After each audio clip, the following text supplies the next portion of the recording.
Hey Capricorn, your May reading is ready. I'm Eleanor and welcome to Pink Pearl Tarot. Today we're looking at your May theme and how it could unfold, a weekly forecast, career and money section, love, and then a affirmation for a badass.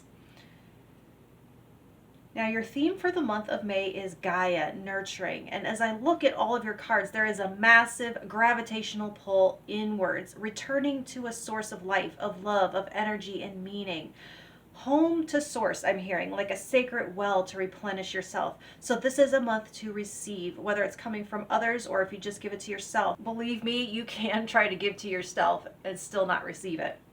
Now your first clarifier for this is the King of Pentacles, and this brings up the word embodied. Connect physically to the material representations of wealth in your life, and that doesn't mean having to spend a lot of money.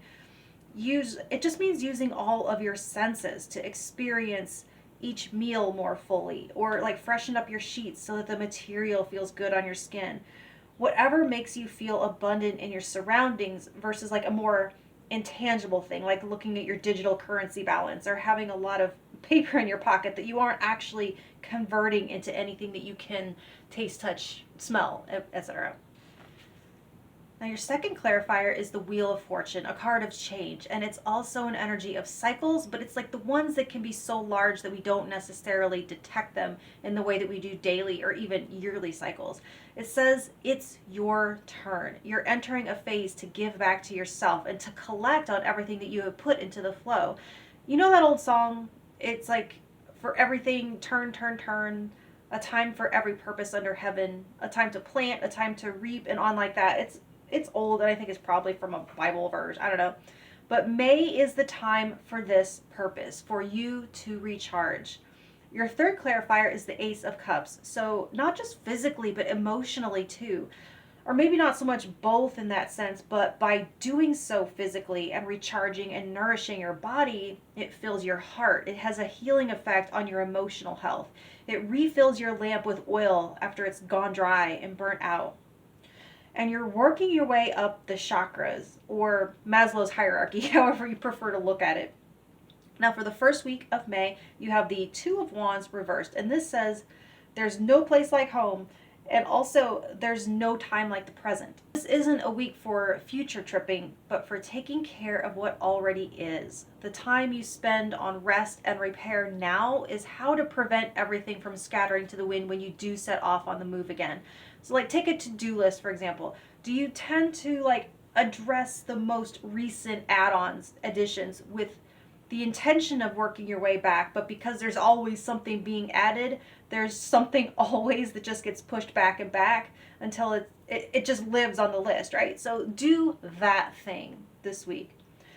For your second week, you have the Fool reversed. Very similar energy. It's just on a less day-to-day scale and more on a life arc scale. So I do not see new beginnings this month. I see returning to baseline. Home base also comes up. There's something to explore as far as something holding you back, but it's not holding you back from launching forward. It's held you back from some sort of homecoming or return. It's like pushed you forward and on and on and on, and it's created some sort of hesitation to look back. And there's also something here about safety.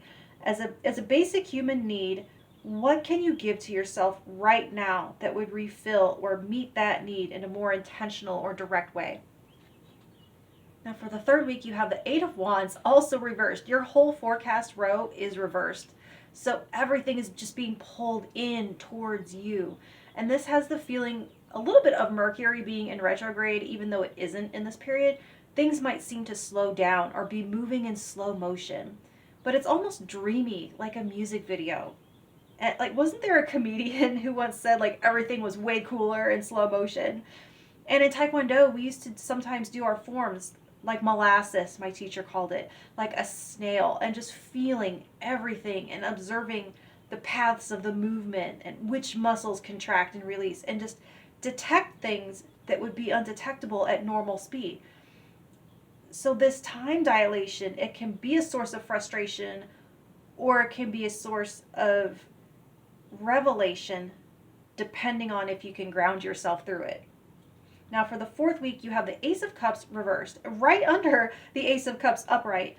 I mean, that deck doesn't do reversals, but the ultimate in receiving and integration of all of the nurturing, total surrender to what source is trying to give you and accepting it as what you need, even if it isn't necessarily what you want. There was like a pose in Kundalini yoga where you would outstretch your hands and one palm is up and the other is down, one to receive love and life from the universe and one to send it back out.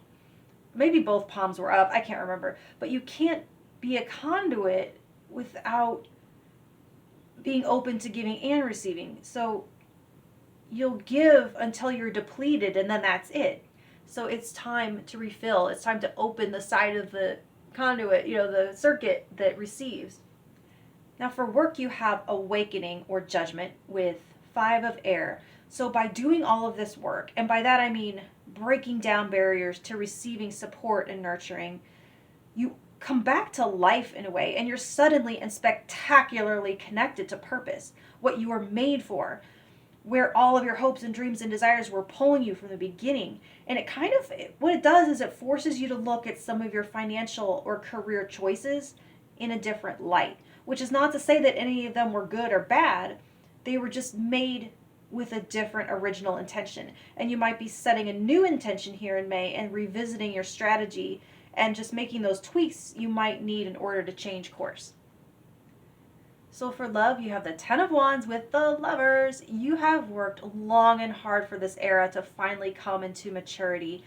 The Lovers represents the most aligned and advanced forms of partnership. It is the emperor for couples, power couples, 2 fully realized humans choosing each other freely.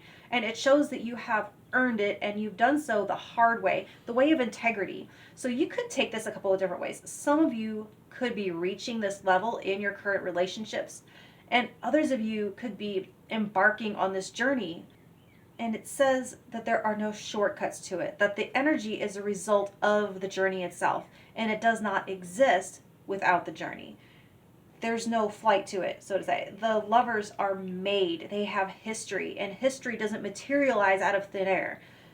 You are creating that history every day. And that's not to say if you do believe in, past lives and soul contracts and all that stuff, that doesn't negate that. But at least, you could either include all of those lifetimes in that history, which is still being made right now here today.